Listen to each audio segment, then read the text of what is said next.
ये हमारे बूटी राम है। आज तक यही हमारे माता पिता भाई बहन सब यही था। अब तुम आ गई हो बूटी राम। आज से ये तुम्हारी मालकिन है, मैं नहीं। इनका ख्याल रखना वरना नौकरी से हाथ धोना पड़ेगा। और ये है हमारा घर। तुम्हारे कराली बाबू जैसा तो नहीं है लेकिन हमारे लिए ठीक है। बैठो ना अजीत। बूटी राम चाय तो लेना। बैठो। आओ सत्य आओ। देखो सत्या, तुम ऐसे घर आई हो जहां ना तुम्हारी सास है ना ननद। कहने को मैं अकेला हूं। मैं भी तो अकेली थी। और तुम्हें अक्सर अकेले ही रहना पड़ेगा। मेरा काम ही कुछ ऐसा है। अकेली क्यों? मैं भी तुम्हारे काम में हाथ बटाऊंगी। फिर तो अजीत की हो गई छुट्टी। किसी की भी छुट्टी नहीं, बूटी राम की भी नहीं और अजीत की भी नहीं। मैं तुम्हारा घर बसाने आई हूँ, तोड़ने नहीं। अच्छा, जब मेरा अगला केस होगा तब मैं तुम्हें अपने साथ रखूंगा। देखूंगा कितनी मदद करती हो। मदद जरूर करूंगी, लेकिन कुछ कर ना पाऊं तो मैं नहीं जानती। मेरे साथ रहोगी तो सब समझ जाओगी। तुम्हें मालूम है, ऐसे ही किसी केस में मेरी मुलाकात अजीत से हुई थी। मुझे वो बहुत अच्छा लगा। इसे मैं अपने साथ ले आया, जैसे तुम्हें ले आया। बूटी राम जी ऐसे ही मिला क्या? बूटी राम नहीं, वो तो पहले से ही है।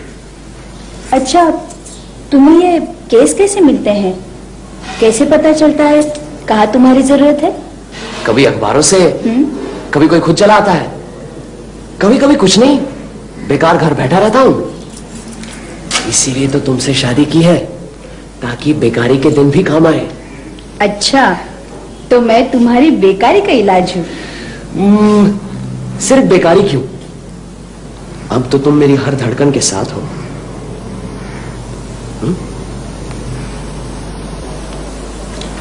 आज कोई खास खबर नहीं है। अरे है कैसे नहीं है, धांसू खबर है। सत्या, उसे भी आ जाने दो, उसे पता तो लगे क्या काम करते हैं। आ जाओ, बैठो। आज अखबार में खबर है, तो जाने माने आसामियों का शुभागमन हुआ है। कौन है वो?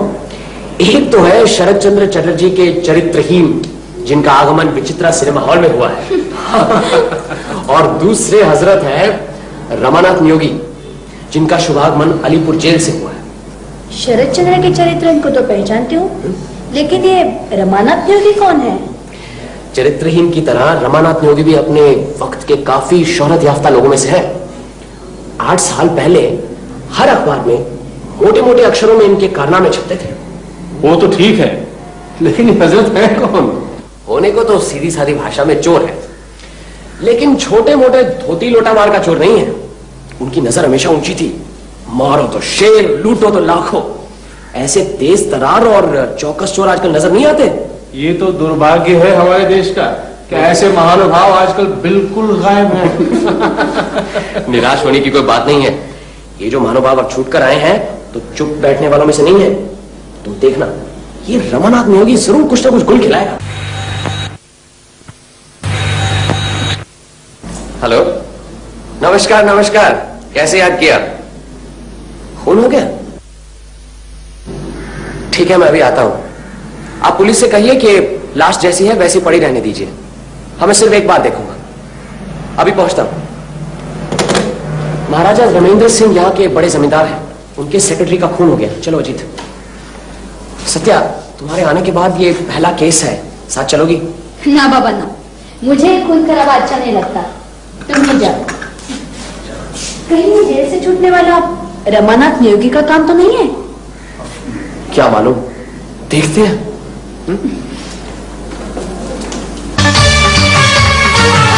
2, 3 और 4 मई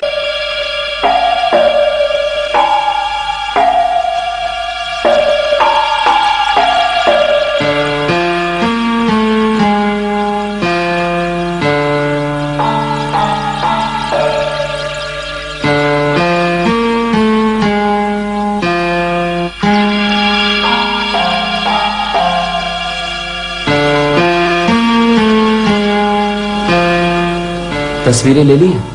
जी। आपको किसी पर शक है? जी नहीं। कोई सामान चोरी हुआ है? जी नहीं। एक तो चीजें नोट कर ले। लाश को पोस्टमार्टम के लिए भेज दीजिए, कल शाम तक रिपोर्ट मिल जाएगी? जी हाँ। ठीक है, मैं कल शाम पुलिस स्टेशन आ जाता हूँ। रिपोर्ट पढ़ने के बाद देखते हैं क्या किया जा सकता है। आप कल शाम घर पर ही? जी हाँ, मैं घर पर ही हूँ। ठीक है, मैं सीधे पुलिस स्टेशन के बाद आपके यहाँ आ जाता हूँ। चलो लाश उठाओ। कुछ और?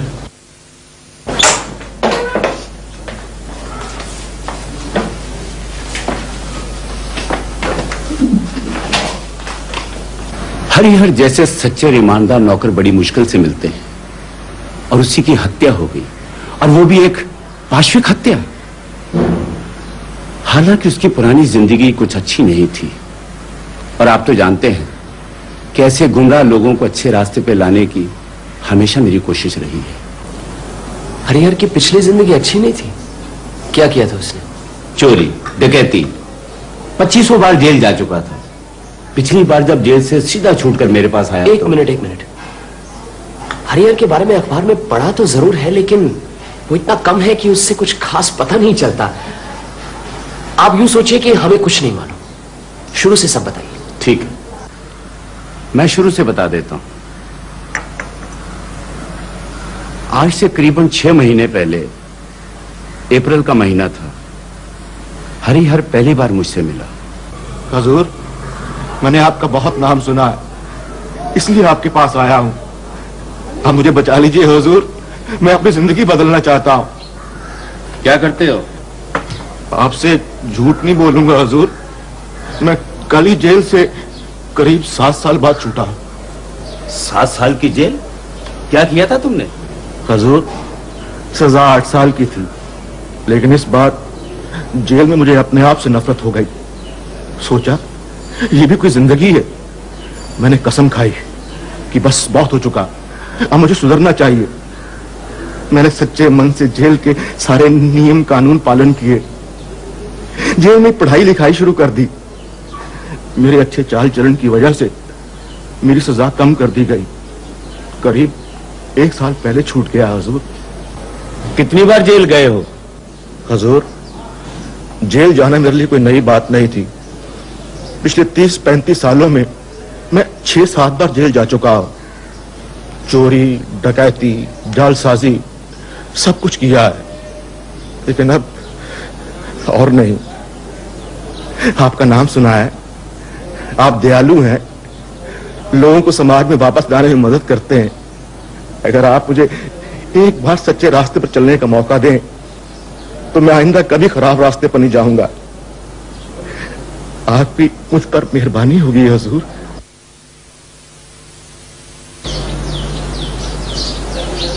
क्या काम कर सकते हो? पढ़ाई लिखाई करने का हुजूर मौका ही नहीं मिला। बचपन से सजा भुगत रहा हूं, फिर भी अपनी मेहनत से शॉर्ट टाइप सीखा है हुजूर। सिर्फ यही सोचकर कि जिंदगी सुधारने के लिए कुछ तो काम जानना चाहिए। अगर आप एक मौका दें। उसकी बातें सुनकर पता नहीं क्यों मुझे उस पर तरस आ गया था, और ऐसे गुमराह लोग हमेशा मुझे अपनी तरफ आकर्षित करते हैं। हालांकि मुझे टाइपिस्ट की जरूरत नहीं थी, फिर भी मैंने उसे 50 रुपए पर रख लिया और उसके रहने का पूरा बंदोबस्त भी कर दिया था। कुछ ही दिनों में मुझे पता चला कि वो काफी मेहनती, होशियार और ईमानदार आदमी है। जो काम उसका अपना नहीं होता था उसे भी पूरे मन से निभाता था। मुझे कब क्या जरूरत पड़ जाए उसका वो पूरा ख्याल रखता था और उसका इंतजाम भी कर देता था। 3 महीने के अंदर वो मेरे लिए इतना जरूरी हो गया था कि उसके बगैर मेरा काम ही नहीं चलता था। कुछ ही दिनों में मेरे सेक्रेटरी का देहांत हो गया, तब हरिहर को मैंने अपना सेक्रेटरी बना लिया। इससे आपके दूसरे कर्मचारी असंतुष्ट नहीं हुए? कुछ हुए जरूर, लेकिन मैंने किसी की परवाह नहीं की और अपने लोगों को मैंने समझा दिया कि जो सबसे लायक है उसे मैंने सेक्रेटरी बनाया। हरिहर की जो पिछली जिंदगी थी, चोरी डकैती वगैरह, उसका किसी को पता था? हाँ, बुराइयां कहीं छुपती हैं क्या? कुछ कानाफूसियां भी हुई थी, लेकिन हरिहर का चरित्र इतना बदल गया था कि कोई उसके ऊपर उंगली नहीं उठा सका। मुझे लगता है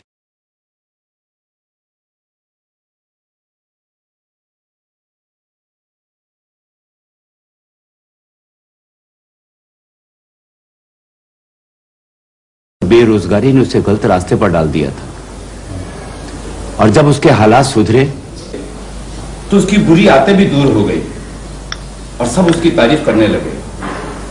मुझे नहीं लगता कि उसका कोई दुश्मन है। लेकिन जो हुआ, मैं तो ऐसा सोच भी नहीं सकता कि कोई इस तरह बेरहमी से किसी की हत्या कर सकता है। और आपको तो मालूम है, पोस्टमार्टम की रिपोर्ट के मुताबिक यह हत्या छुरे के वार से हुई है। मतलब गर्दन पे छुरी बाद में चलाई है? जी, पहले छुरे से मार डाला और बाद में गर्दन काटने की कोशिश की।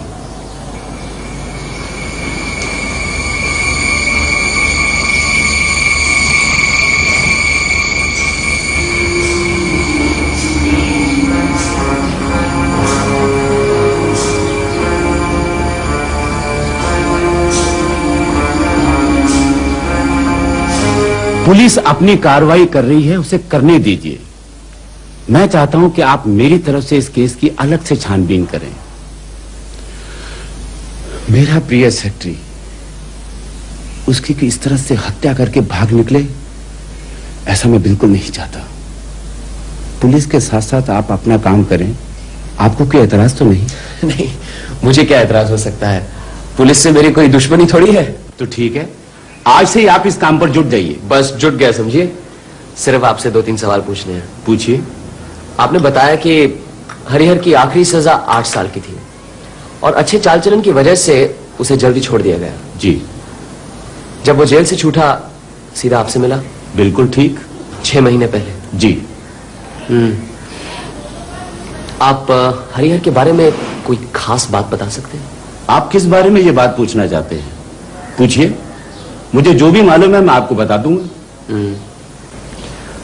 अच्छा, मौत से पहले, मतलब 2-4 दिन पहले भी हरिहर की कोई ऐसी हरकत, उसके चाल चलन में कोई फर्क या कुछ और ऐसी कोई बात देखी आपने जो कि स्वाभाविक नहीं थी? हाँ, कुछ देखा तो था। लगता है कि वो बहुत डर गया था। क्या बात थी? डाबर रेड टूथपेस्ट और डाबर जन्म घुट्टी प्रस्तुत करते हैं राजनीति में। हर 15 दिन में मैं एक मीटिंग रखता हूं जिससे कोई भी आकर मुझसे मिल सकता है। दरअसल लोग मुझसे मदद मांगने के लिए आते हैं। किसी को अपने बेटे की स्कूल की फीस, किसी को अपना लगान माफ करवाना है, किसी को अपनी बेटी की शादी। जो भी हो, 3 दिन पहले ऐसे ही मैं मदद मांगने वालों की अर्जियों को देख रहा था।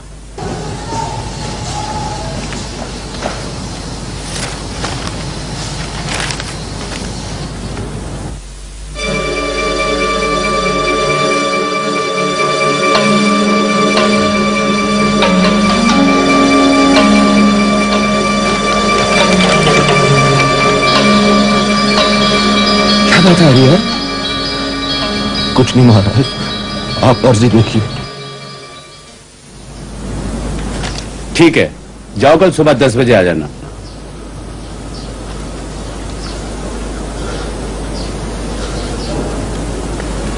क्या बात है हरिहर, तुम्हारी तबीयत तो ठीक है ना? कुछ नहीं महाराज, कुछ नहीं, जरा सर चकरा रहा है। ठीक है ठीक है, तुम जाकर आराम करो। वनमाली, क्या हुआ था उसे? कुछ कह नहीं सकता, शाम तक तो ठीक ठाक था। आपने कुछ ऐसा नहीं महसूस किया कि मदद मांगने वाले को देखते ही उसकी तबीयत कुछ खराब सी हो गई थी? हाँ, हो सकता है।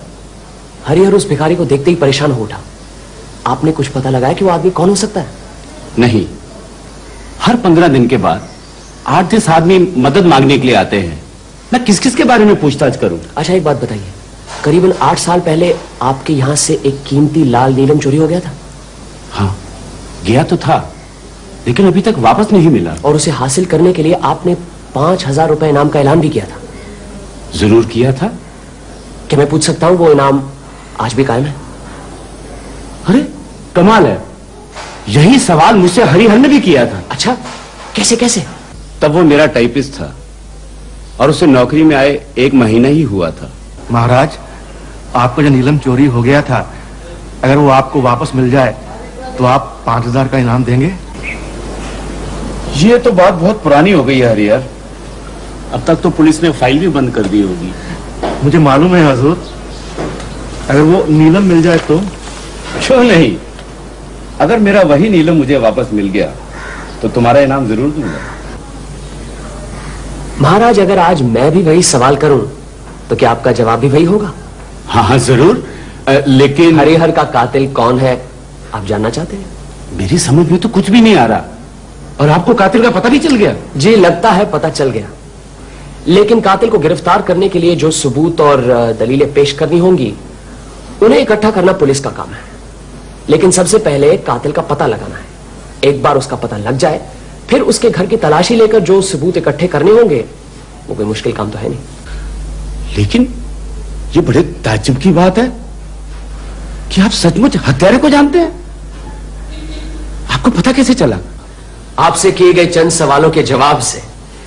फिलहाल तो मेरा अनुमान है, लेकिन मुझे पूरा यकीन है कि मेरा अनुमान गलत नहीं हो सकता। अच्छा, तो बताइए हत्यारा कौन है? हत्यारे का नाम है रमानाथ नियोगी। रमानाथ नियोगी? ये नाम तो कुछ जाना पहचाना सा लगता है।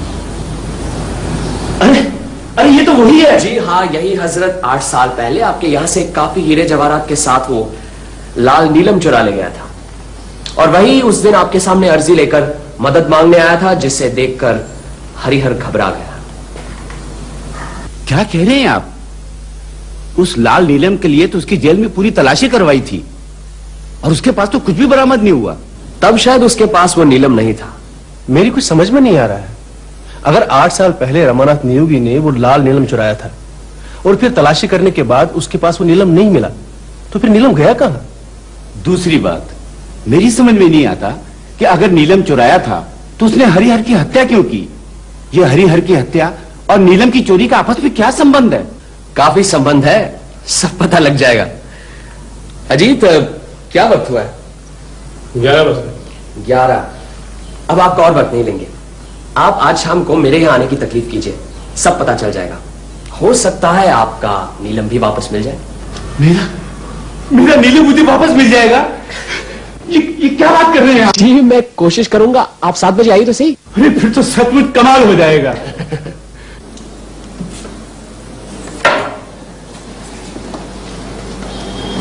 क्या हुआ, कुछ पता चला? चल गया है। सुबह तुमने ठीक ही कहा था, हत्यारा रमानाथ नियोगी ही है। सच? बिल्कुल। देखा, हमारे साथ आते ही तुम्हारी अकल कितनी तेज हो गई है। अच्छा बता तो सही, तुम्हारा ये 7 साल पहले का भारत का गौरव, जिसका नाम बड़े बड़े अक्षरों में अखबारों में छपता था, उसने किया क्या था? उसने अच्छा चलो चलो, पहले खाना खा लो, काफी देर हो गई है। अच्छा ये करते हैं, खाना खाते खाते बताता हूँ। तुम भी सुनना सत्या, बहुत इंटरेस्टिंग केस है। चलो।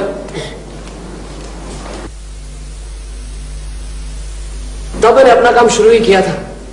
तुमसे मुलाकात होने से पहले की बात है। रमानाथ नियोगी ने हीरे जवाहरात की चोरी में धाक जमा ली थी। देखने में आकर्षक था, चुस्त और सतर्क, लगता था किसी राजघराने का राजकुमार है। पहनावा भी हमेशा रईसाना, कभी किसी स्टेट के राजकुमार की पोशाक, कभी ऊंचे दर्जे का विलायती सूट, कभी धनी मारवाड़ी का लिबास। कलकत्ता शहर के रईस और खानदानी इलाकों में तहलका मचा दिया था। आज दत्तन कंपनी में चोरी, कल नेल्को ज्वेलर्स, फिर सरकार ज्वेलर्स। 15-20 दिन के अंदर ही 4 लाख के हीरे नदारद हो गए।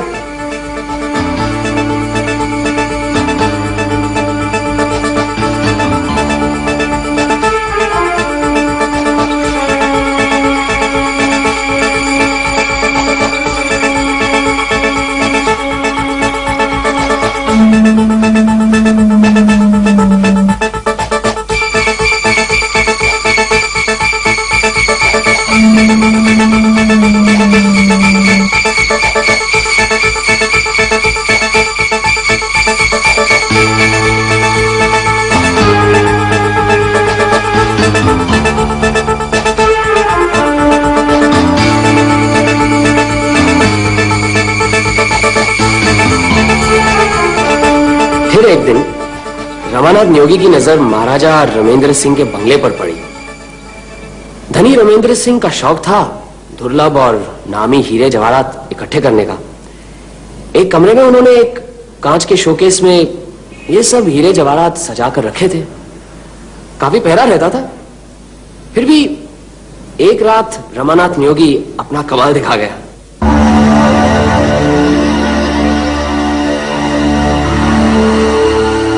महाराजा रमेंद्र सिंह के पास एक कीमती नीलम था जिसे उन्होंने खुद बीकानेर के राजघराने से खरीदा था और जिसे वो अपनी भाग्यलक्ष्मी समझते थे।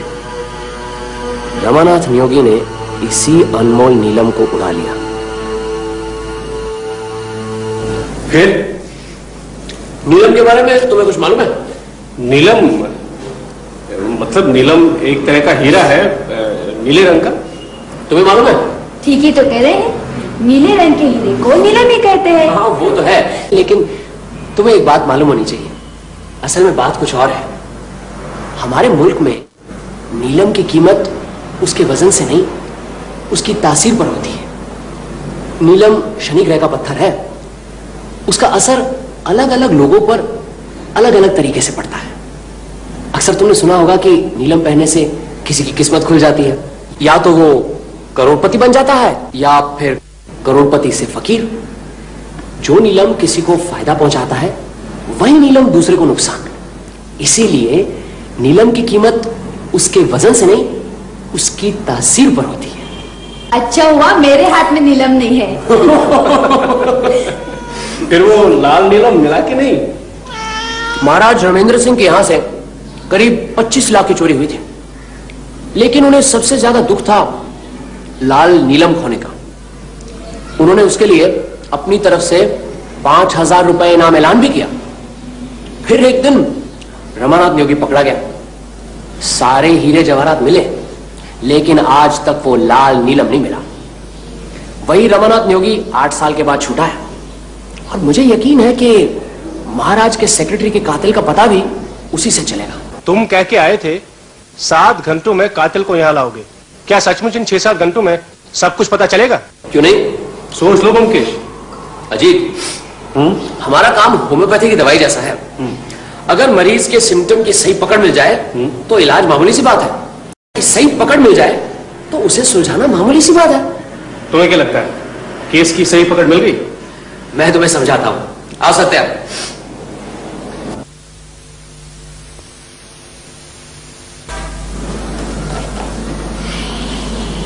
इस केस की जड़ है रमानाथ न्योगी, और हमारा पहला काम यह होगा उसके बारे में पता लगाना।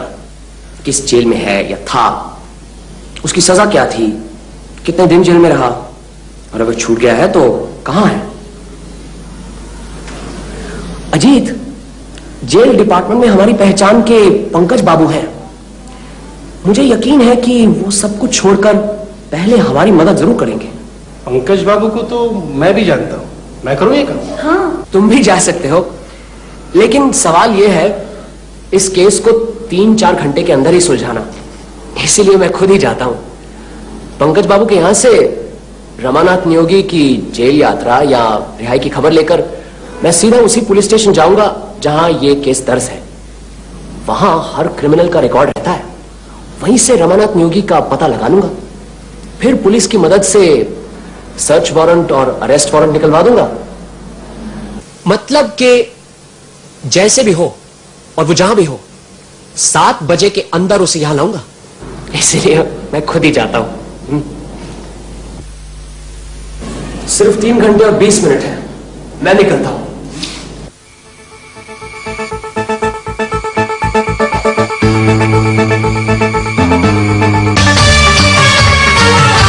सनसिल्क प्रस्तुत करते हैं आज से इसकी आजादी।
आज यहाँ एक प्रीमियर शो होने वाला है, ठीक 7 बजे। अजीत, यहाँ 2-3 कुर्सियां लगवा दो। सारा काम हो गया? बस एक काम नहीं हुआ। कौन सा? रमानाथ नियोगी का पता ठिकाना तो सब लग गया, उसे गिरफ्तार करके उसके घर की तलाशी भी ली गई, लेकिन कोई फायदा नहीं हुआ। ये सिर्फ एक छुरा मिला, जिस चीज की हमें तलाश थी वो नहीं मिली। ये रमानाथ नियोगी चीज को छुपा कर रखने में उस्ताद है। क्या छुपा कर रखा है? वही महाराज का लाल नीलम। तो फिर अब यहां क्या करने का इरादा? अब एक जबरदस्त नाटक करना है। मैं रमानाथ नियोगी के अंधविश्वास पर चोट करूंगा। मुझे यकीन है काम बन जाएगा। कैसे? तुम्हें बताया ना, वो लाल नीलम शनि ग्रह का पत्थर है, उसकी खास तासीर होती है, किसी को फलता है किसी को नहीं। मैं रमानाथ नियोगी को यकीन दिलाऊंगा कि वो शनि ग्रह का लाल नीलम उसे फलने वाला नहीं है, वो बर्बाद हो जाएगा। इसीलिए उसे इस लाल नीलम से अलग हो जाना चाहिए। ये क्या बचकाना काम कर रहे हो? कोई भी आदमी इतनी आसानी से ऐसी कीमती चीज से हाथ धो बैठेगा? लो, महाराजा रमेंद्र सिंह आ गए, अब बाकी अभिनेता भी आते होंगे। और कौन आने वाला है? रमानाथ नियोगी, इंस्पेक्टर विश्वास और 2 गार्ड। आइए आइए, पधारिए महाराज। नमस्कार। नमस्कार। अजीत को तो आप जानते हैं। हाँ हाँ, नमस्कार। ये मेरी पत्नी सत्यवती। नमस्कार। क्यों, सब ठीक ठाक है ना? बिल्कुल, बैठिए। और बाकी के सब लोग कहाँ हैं? बस आते ही होंगे। अच्छा, आइए। आइए इंस्पेक्टर विश्वास। महाराज, आप इस आदमी को पहचानते हैं? हाँ, यही आदमी उस दिन भिखारी बनकर आया था। आज फिर भिखारी बनने वाला है। आइए आप बैठिए। इंस्पेक्टर विश्वास, आप तो महाराज को जानते हैं, आप इनके साथ बैठिए। रमानाथ, आप आगे बैठिए, सामने। आज मैं आप लोगों को एक कहानी सुनाने जा रहा हूं। यह सच्ची कहानी है। अगर इसमें कहीं कोई गलती नजर आए तो यह रमानाथ नियोगी उसे ठीक कर देंगे। रमानाथ के अलावा इस कहानी से एक और शख्स वाकिफ था, लेकिन अफसोस वो आज जिंदा नहीं है। आज से करीबन 8 साल पहले जब रमानाथ नियोगी पकड़ा गया, तब उसे 8 साल की सजा हुई। उस वक्त हमारे महाराज का वो लाल नीलम ये जेल के अंदर तक ले गया था। किस कुशलता से, पुलिस की निगरानी के बावजूद उसने ये लाल नीलम अपने साथ छुपाए रखा। ये चाहे तो हमें बता सकते हैं, नहीं बताना चाहते, कोई बात नहीं। कहते हैं विनाश काले विपरीत बुद्धि। इतने हीरो में से रमानाथ ने यही नीलम अपने पास क्यों रखा? इसका जवाब है इस पत्थर की एक खास सम्मोहन शक्ति। इसी नीलम के नीले रंग में से एक अजीब सी लाल रंग की आभा निकलती है।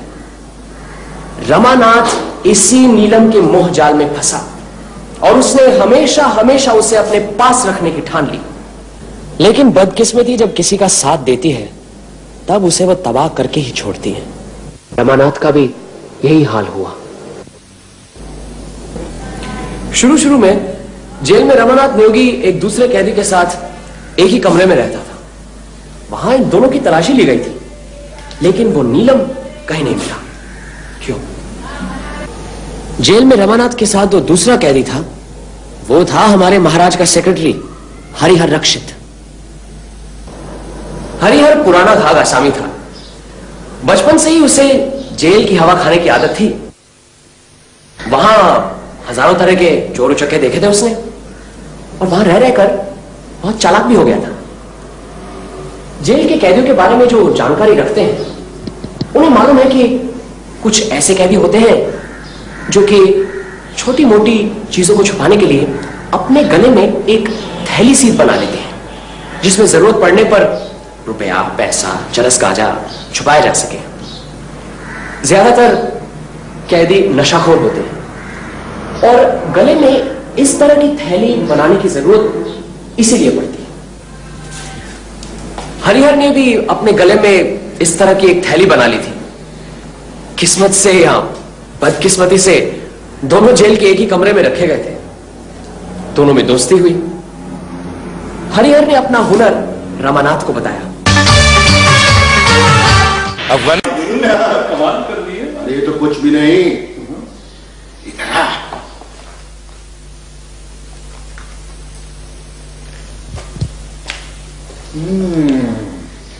चमत्कार दिखाऊं?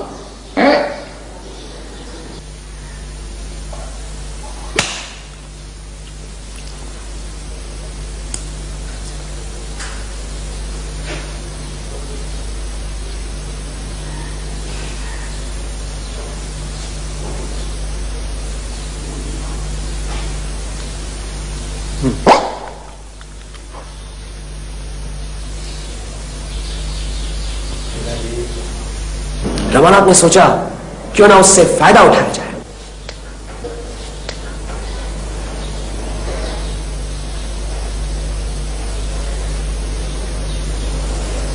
उसने हरिहर को वो नीलम दिखाया।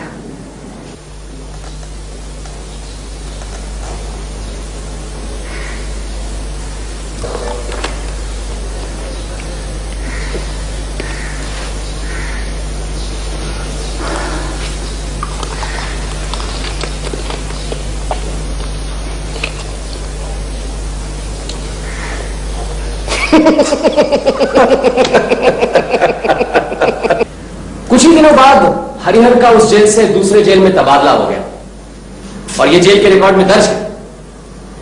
हरिहर ने रमानाथ के साथ विश्वासघात किया। वो अपने गले में नीलम दबाकर ही चला गया और रमानाथ देखता ही रह गया। उस दिन से रमानाथ ने हरिहर से बदला लेने की ठान ली। उसने फैसला किया कि वो उसको छोड़ेगा नहीं। फिर एक एक करके 8 साल गुजर गए। हरिहर रिहा हुआ। छूटकर वो सीधे महाराज की शरण में गया। तब तक वो सुधर चुका था। उसने ठान ली थी कि वो नीलम महाराज को जरूर वापस लौटा देगा, लेकिन यूं ही नहीं, 5000 रुपए इनाम के बदले में। उसने सोचा था कहीं और जाकर बेचूंगा तो शायद पकड़ा जाऊं। उसने महाराज के साथ इसके बारे में बात भी की। फिर उसके मन में आया कि ऐसे दयालु और उदार व्यक्ति से इनाम नहीं लेना चाहिए। फिर जो होनी है उसे कौन टाल सकता है। 15 दिन पहले रमानाथ रिहा हुआ। उसके सीने में बदले की आग अब भी धधक रही थी। उसने हरिहर से मिलने के लिए भिखारी के भेष में वह महाराज के बंगले पर गया। वहीं उसने हरिहर को देखा। हरिहर ने भी रमानाथ को देखा। हरिहर का मकान उसे आसानी से मिल गया। और फिर उस रात रमानाथ नियोगी, उस रात को तुमने हरिहर का खून करके उसके गले की नली को फाड़कर वो नीलम निकाला था। कहां है वो नीलम? कहां है वो नीलम?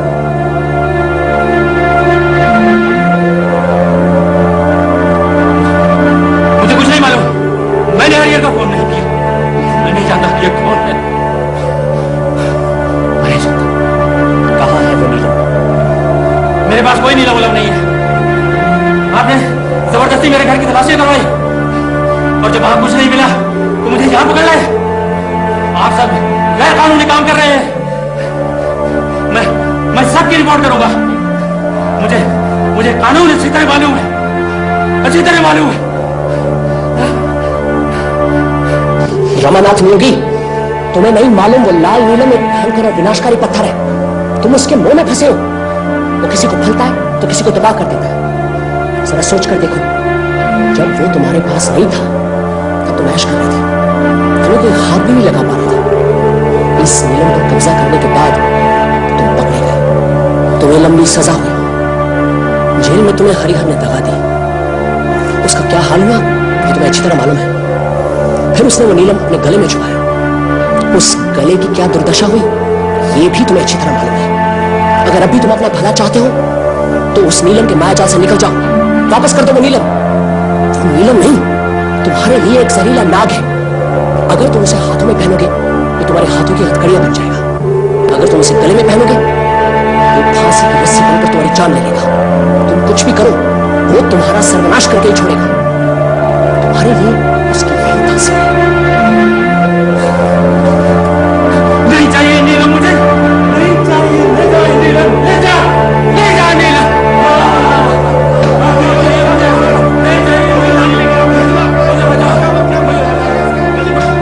नहीं चाहिए मुझे, बचाओ मुझे।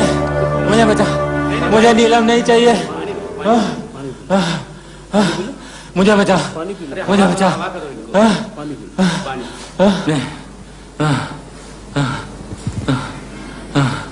नहीं,